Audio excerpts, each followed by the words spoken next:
We're having quite a number of developments out of the U.S. on this Tuesday, and let's begin with the country's midterm elections. For the latest on this and other stories, we'll turn to our Eunice Kim standing by at the news center. Now, Eunice, a chunk of government posts are up for grabs on this election day in the U.S. 1/3 of the Senate seats and all of the House seats there in the House of Representatives. And while his name's not on the ballot, President Barack Obama is very much at the center of this race.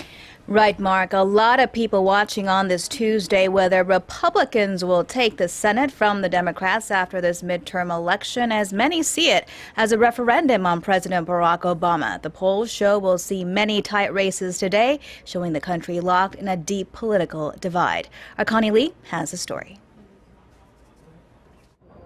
Voters in the U.S. are gearing up to cast their ballots in the midterm elections on Tuesday.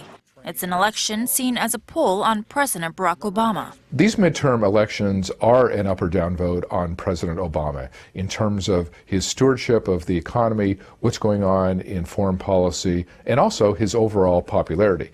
Many races are tight or too close to call, but recent polls have been forecasting Republican gains, with many showing them taking charge of both the House of Representatives and the Senate.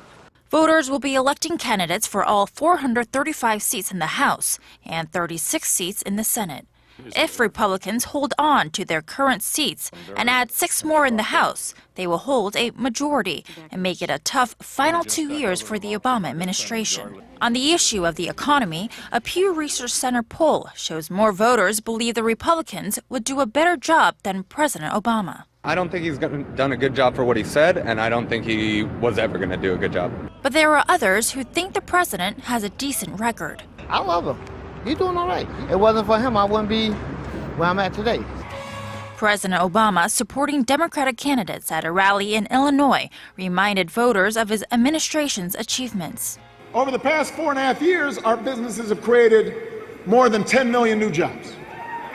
First time in 6 years, unemployment's below 6%.